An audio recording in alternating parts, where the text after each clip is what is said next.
Seperti judul debat kita kali ini, apakah Wali Songo itu hanya sebatas dongeng saja?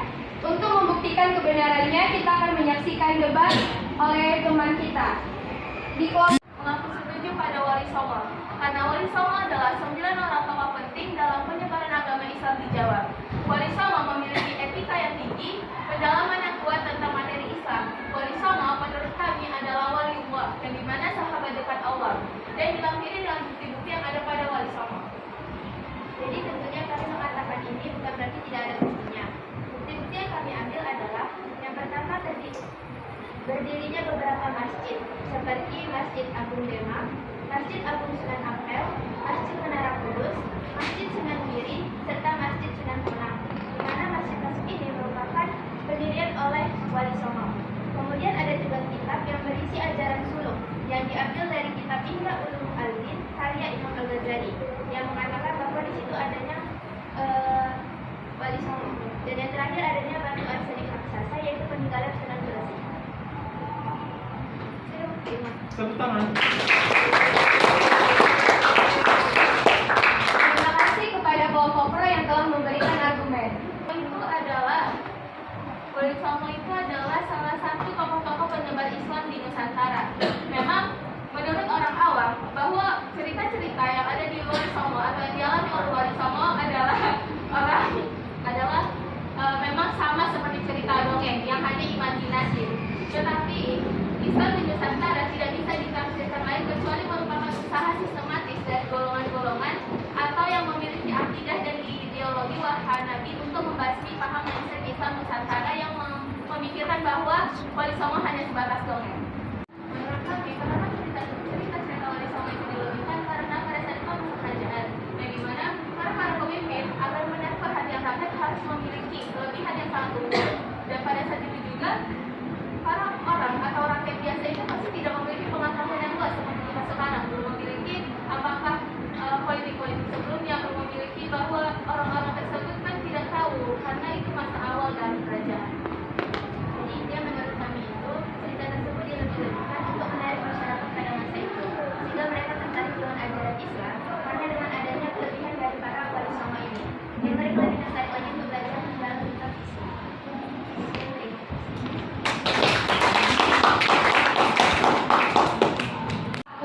Mari sama-sama kita mengeluarkan pertanyaan-pertanyaan yang masih membingungkan. Dan di sini kita sama-sama akan mencari jawaban dan kebenarannya.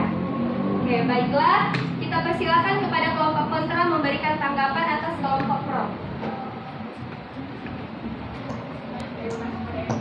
Sebelumnya kami setuju dengan pendapat kelompok pro yang telah menyampaikan argumennya. Akan tetapi ada juga beberapa hal yang masih menjanggal bagi kami kelompok kontra. Jadi kami akan mempertanyakan. Dan tadi terkait dengan Wali Songo yang misalnya Wali Songo itu kan mempunyai karomah, tapi bukan yang karomah itu tapi tidak bisa dipamerkan karena kan karomah itu hanya bisa diperlihatkan sekali saja. Jadi kenapa Wali Songo itu karomahnya selalu diperlihatkan gitu? Memang tadi kan ataupun dongeng buat orang kan. Terus yang kami bertanya di sini itu kenapa pada saat itu wajah asli tentang Wali Songo itu nggak ada yang sama dari sekian situs yang kami miliki beda-beda sekian situs yang dapat Wali Songo itu.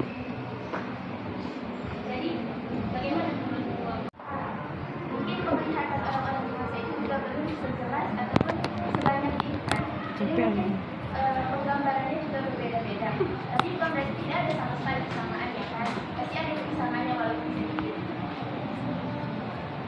Terus tentang karomah itu kan pada masa lalu kan kita nggak tahu kan yang mana itu yang baik, mana yang buruk. Walaupun memang dalam pada masa jahiliyah, tapi kan sekarang tentang Wali Songo pasti masyarakat memikirkan gimana mereka ke depannya, sama siapa mereka beriman dan siapa yang harus mereka ikuti. Pasti mereka harus mengetahui kelebihan dan keunggulan pemimpin mereka. Sudah cukup? Baiklah, sebelum itu mari tepuk tangan dan mengapresiasi.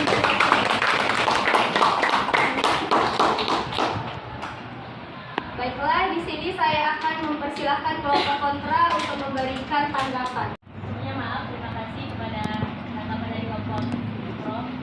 Tapi yang kami pertanyakan di sini kalau misalnya itu karena imajinasi masyarakat, itu kenapa kayak macam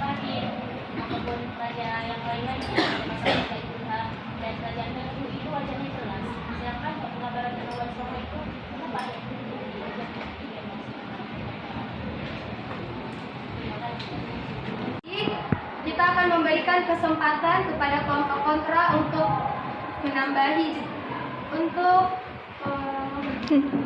baiklah, kita akan memberikan kesempatan untuk kelompok kontra untuk menanggapi jawaban dari kelompok pro. Di sini kami sudah setuju dengan argumen kelompok pro setelah beberapa pertimbangan yang sudah kami bicarakan.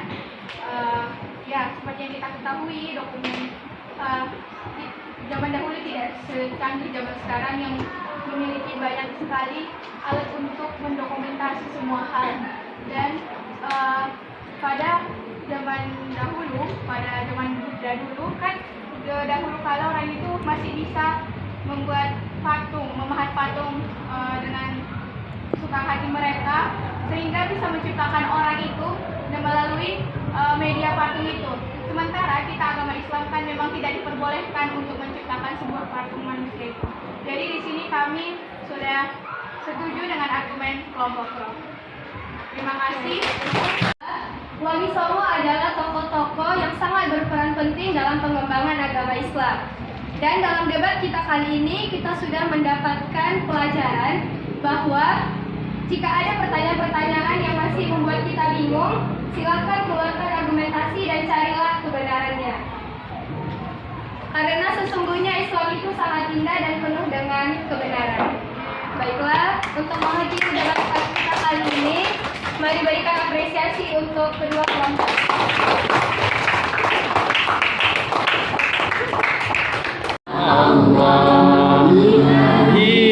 Salimil ummah minal apati wan nikmah wa min ummah bi ahlil badri ya Allah bi ahlil